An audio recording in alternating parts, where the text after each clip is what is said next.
un evento importante a corollario delle tante iniziative che l'Ente Parco ha organizzato durante la stagione estiva, una stagione estiva che sta dando i risultati ottimi. L'assessorato ha comunicato proprio che il Parco di Agrigento ha avuto un notevole input e aumento di visitatori. Questo sicuramente la conforta, direttore?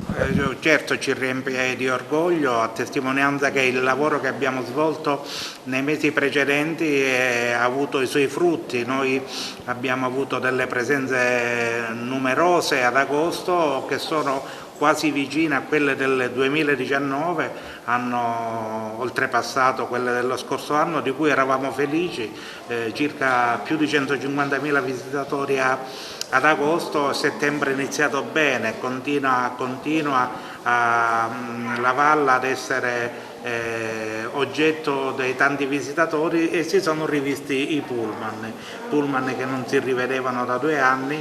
Settembre è il mese delle gite organizzate, non credevamo che i tour operator avessero messo in campo una programmazione che prevedeva anche la visita alla valle. Così è stato, ne siamo felici.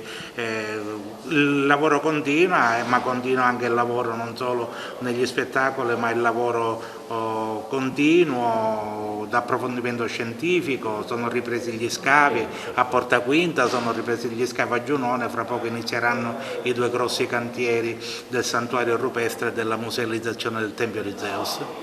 Barbara Capucci, parliamo di questa manifestazione, di questo spettacolo teatrale Cassandra, Ilio in fiamme, un evento che parte da Catania e che arriverà anche ad Agrigento il giorno 24. Ecco, un motivo in più per venirlo a vedere.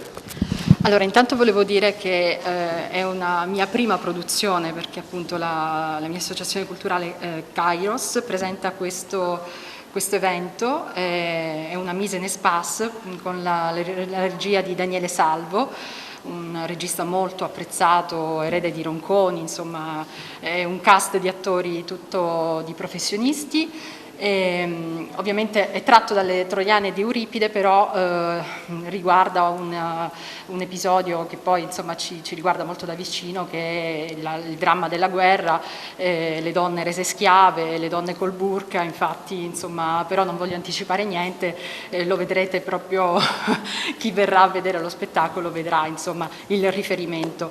Volevo dire che lo spettacolo, i biglietti sono in vendita presso il box office di Emanuele Farrugia con il link webtic.it, però ho voluto donare 40 biglietti alla Caritas diocesana e anche ai volontari di strada, per poter dare la possibilità a quelle famiglie che magari non possono giustamente acquistare i biglietti di assistere a uno spettacolo e di poter fruire anche della bellezza del parco, della Valle dei Templi, e quindi insomma vi aspetto e speriamo insomma di vedervi numerosi giorno 24 alla Valle dei Templi alle ore 20 per lo spettacolo Cassandra, Ilio in fiamme.